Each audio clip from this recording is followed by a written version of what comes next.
BDA ಮನೆಗಳು ವಿಶ್ವಾಸದ ನೆಲೆ, ಕೈಗೆಟುಕುವ ಬೆಲೆ. ಬಿಡಿಎ ಫ್ಲಾಟ್ ಮೇಳ, ವಿಲ್ಲಾಗಳು ಮತ್ತು ಫ್ಲಾಟ್ಗಳಿಗೆ ಸ್ಥಳದಲ್ಲೇ ಬುಕಿಂಗ್. ಡಿಸೆಂಬರ್ 6 ಮತ್ತು 7ರಂದು ಕಣಿಮಿಣಿಕೆ, ಹುಣ್ಣಿಗೆರೆ. ಗ್ರಾಹಕರು ಎಲ್ಲಾ ಬಿಡಿಎ ಯೋಜನೆಗಳಲ್ಲಿ ಲಭ್ಯವಿರುವ ಫ್ಲಾಟ್ಗಳನ್ನು ಖರೀದಿಸಬಹುದು. ಸಹಾಯವಾಣಿ ಸಂಖ್ಯೆ 9483166622. ಪ್ರಪಂಚದ ಇಂದಿನ ಪ್ರಮುಖ ಸುದ್ದಿಗಳನ್ನ ನೋಡ್ತಾ ಹೋಗೋಣ. ನಾನು ರಂಜಿತಾ ಗೌಡ. ಹೋದಲ್ಲಿ ಬಂದಲ್ಲಿ ನನಗೆ ನೊಬೆಲ್ ಶಾಂತಿ ಪ್ರಶಸ್ತಿ ನೀಡಬೇಕೆಂದು ಬೇಡಿಕೆ ಇಡ್ತಾ ಇದ್ದಂತ ಅಮೆರಿಕದ ಅಧ್ಯಕ್ಷ ಡೊನಾಲ್ಡ್ ಟ್ರಂಪ್ ಅವರಿಗೆ ಅಂತೂ ಇಂತೂ ಕೊನೆಗೂ ಒಂದು ಶಾಂತಿ ಪ್ರಶಸ್ತಿ ಸಿಕ್ಕಿದೆ. ಚೊಚ್ಚಲ ಫಿಫಾ ಶಾಂತಿ ಪ್ರಶಸ್ತಿಯನ್ನ ಟ್ರಂಪ್ ಅವರಿಗೆ ನೀಡಲಾಗಿದೆ.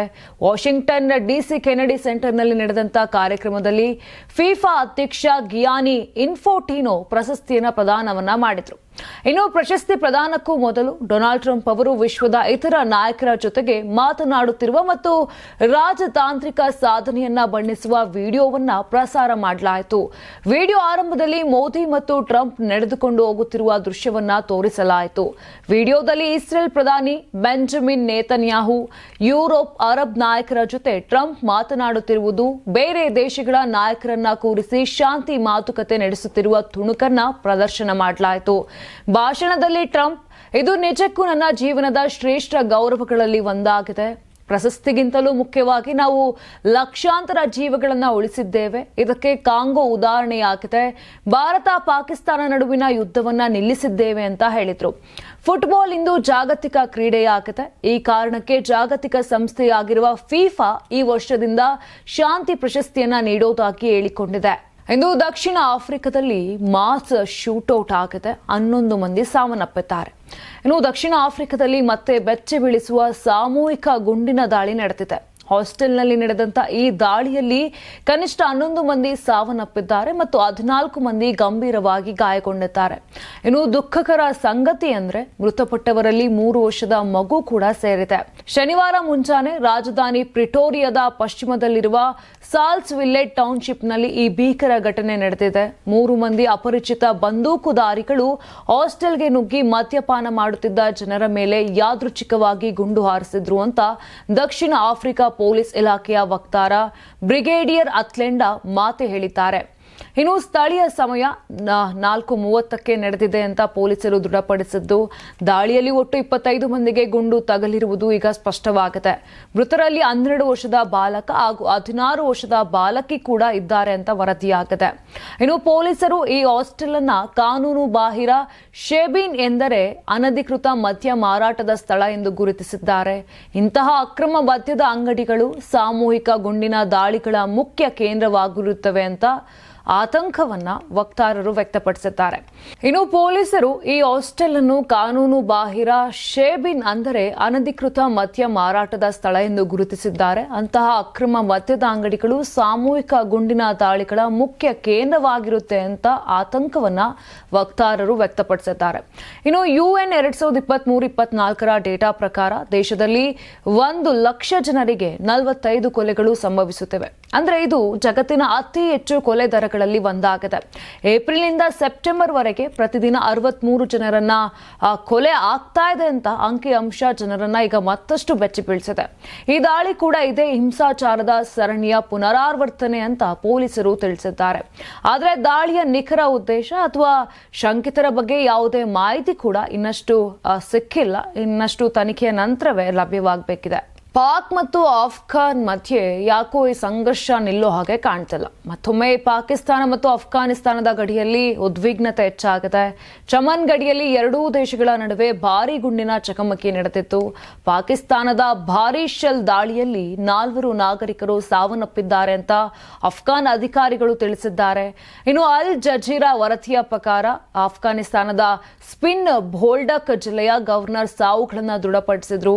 ಏತನ್ಮಧ್ಯೆ ಗಾಯಗೊಂಡವರನ್ನ ಪಾಕಿಸ್ತಾನದ ಜಿಲ್ಲಾ ಆಸ್ಪತ್ರೆಗಳಿಗೆ ತರಲಾಗುತ್ತಿದೆ ಎಂದು ವರದಿಯಾಗಿದೆ. ಆದರೆ ಗುಂಡಿನ ದಾಳಿಯಲ್ಲಿ ಯಾರೂ ಸಾವನ್ನಪ್ಪಿಲ್ಲ ಎಂದು ಪಾಕಿಸ್ತಾನ ಹೇಳಿದೆ. ಎರಡೂ ಕಡೆಯವರು ಮೊದಲು ದಾಳಿ ಮಾಡಿದ್ದಾರೆಂದು ಪರಸ್ಪರ ಆರೋಪ ಮಾಡಿಕೊಳ್ಳುತ್ತಿದ್ದಾರೆ. ಶುಕ್ರವಾರ ಬಲೂಚಿಸ್ತಾನ್ ಪ್ರಾಂತ್ಯದ ಗಡಿಯಲ್ಲಿ ಎರಡೂ ಕಡೆಯ ಅಧಿಕಾರಿಗಳು ಪರಸ್ಪರ ಗುಂಡು ಹಾರಿಸಿದ್ದಾರೆ ಎಂದು ಆರೋಪಿಸಿದ್ರು. ಪಾಕಿಸ್ತಾನಿ ಪತ್ರಿಕೆ ಡಾನ್ನ ವರದಿ ಪ್ರಕಾರ ಬದಾನಿ ಪ್ರದೇಶದಲ್ಲಿ ಅಫ್ಘಾನ್ ಪಡೆಗಳು ಗಾರೆಗಳನ್ನು ಆರಿಸಿವೆ ಎಂದು ಪಾಕಿಸ್ತಾನಿ ಅಧಿಕಾರಿಗಳು ತಿಳಿಸಿದ್ದಾರೆ.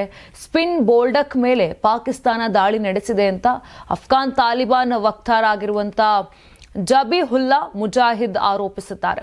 ಇನ್ನು ತಮ್ಮ ಪಡೆಗಳು ಪ್ರತೀಕಾರ ತೀರಿಸಿಕೊಂಡಿವೆ ಅಂತ ಕೂಡ ಹೇಳಿದ್ರು. ಇನ್ನು ಅಫ್ಘಾನ್ ದಾಳಿಗೆ ಪ್ರತಿಕ್ರಿಯೆಯಾಗಿ ಪಾಕಿಸ್ತಾನಿ ಪಡೆಗಳು ಗುಂಡು ಹಾರಿಸಿವೆ ಅಂತ ಪಾಕಿಸ್ತಾನಿ ಅಧಿಕೃತ ಮೂಲಗಳು ಡಾನ್ಗೆ ತಿಳಿಸಿವೆ. ಇನ್ನು ಇದಲ್ಲದೆ ಚಮನ್ ಕಂದಹಾರ್ ಹೆದ್ದಾರಿಯಲ್ಲಿ ಗುಂಡು ಹಾರಿಸಿರುವ ವರದಿಗಳು ಬಂದಿವೆ, ಆದರೆ ಇವುಗಳನ್ನ ದೃಢೀಕರಿಸಲಾಗಿಲ್ಲ. ಆಸ್ಟ್ರಿಯಾದ ಗ್ರಾಸ್ ಗ್ಲಾಕ್ನರ್ ಪರ್ವತದಲ್ಲಿ ನಡೆದಂತ ದುರಂತ ಮರಣ ಪ್ರಕರಣ ರಾಷ್ಟ್ರ ವ್ಯಾಪ್ತಿ ಚರ್ಚೆಗೆ ಕಾರಣವಾಗಿದೆ.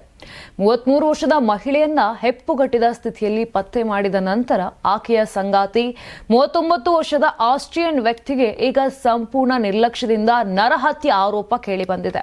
ದಿ ಮೆಟ್ರೋ ವರದಿ ಪ್ರಕಾರ ಜೋಡಿ ತೀವ್ರವಾದ ಚಳಿಗಾಲದ ಪರಿಸ್ಥಿತಿಗಳಲ್ಲಿ ಎತ್ತರದ ಪರ್ವತಾರೋಹಣಕ್ಕೆ ತೆರಳಿದ್ದಾಗ ಘಟನೆ ನಡೆದಿದೆ. ಶಿಖರದ ಕೇವಲ 150 ಅಡಿ ಕೆಳಗೆ ಮಹಿಳೆ ದಣಿವಿನಿಂದ, ಲಘುಷ್ಠತೆಯಿಂದ ಮತ್ತು ಅಸುರಕ್ಷಿತ ಸ್ಥಿತಿಯಿಂದ ಕುಸಿದಿದ್ದಳು ಮತ್ತು ನಂತರ ಅಲ್ಲಿಯೇ ಸತ್ತು ಹೋದ್ಲು.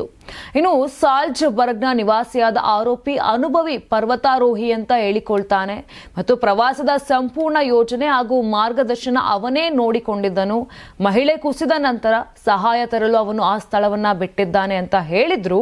ವಾಸ್ತವದಲ್ಲಿ ಅವನು 6 ಗಂಟೆಗಳಿಗೂ ಹೆಚ್ಚು ಕಾಲ ಅವಳನ್ನ ಒಂಟಿಯಾಗಿ ಬಿಟ್ಟು ಹೋದದ್ದು ತನಿಖೆಯಲ್ಲಿ ಬಹಿರಂಗವಾಗಿದೆ. ಆರೋಪಗಳು ಸಾಬೀತಾದ್ರೆ ಅವನಿಗೆ 3.5 ವರ್ಷಗಳವರೆಗೆ ಜೈಲು ಶಿಕ್ಷೆ ಆಗುವಂತ ಚಾನ್ಸಸ್ ಕೂಡ ಇದೆ. ಇನ್ನು ಅಧಿಕಾರಿಗಳ ಪ್ರಕಾರ ಆರೋಪಿ ಅಪಾಯದ ಸ್ಪಷ್ಟ ಸಂಕೇತಗಳನ್ನು ನಿರ್ಲಕ್ಷಿಸಿದ್ದಾನೆ, ಅನುಭವವಿರುವಂತ ತನ್ನ ಸಂಗಾತಿಯನ್ನ ಮುಂದುವರಿಯಲು ಪ್ರೇರೇಪಿಸಿದ್ದಾನೆ ಮತ್ತು ಅತ್ಯಂತ ಮುಖ್ಯವಾಗಿ ರಾತ್ರಿ ಮುನ್ನ ತುರ್ತು ಸೇವೆಗಳಿಗೆ ಕರೆ ಮಾಡಿಲ್ಲ.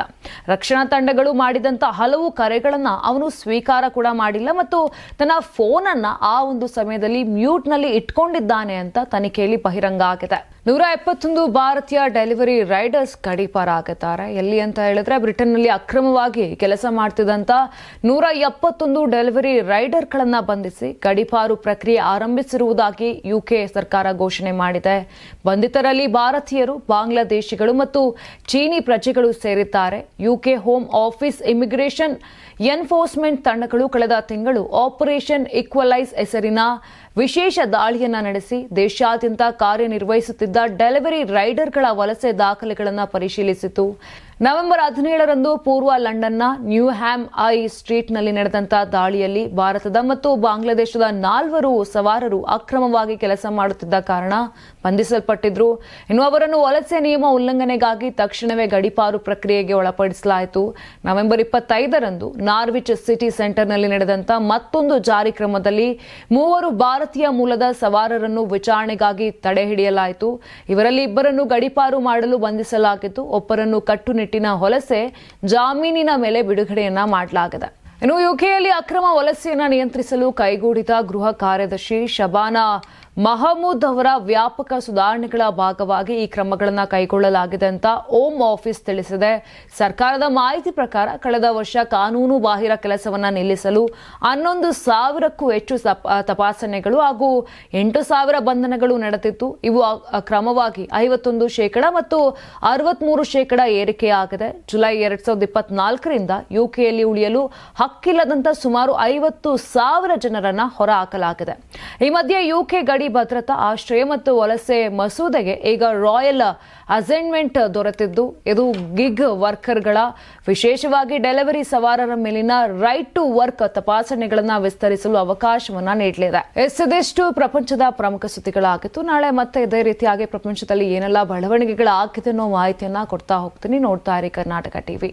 ನೀವು ಸಣ್ಣ ಆಗ್ಬೇಕಲ್ವಾ? ಅದು ಒಂದು ಉತ್ತಮ ಆಹಾರದಿಂದ ಸಣ್ಣ ಆಗ್ಬೇಕಲ್ವಾ? ಪ್ರತಿದಿನ ನಮ್ಮ ಜೀನಿ ಸ್ಲಿಮ್ ನ ಯೂಸ್ ಮಾಡಿ ಯಾವುದೇ ಸೈಡ್ ಎಫೆಕ್ಟ್ ಇಲ್ದಂಗೆ ನೀವು ಸಣ್ಣ ಆಗ್ತೀರಾ.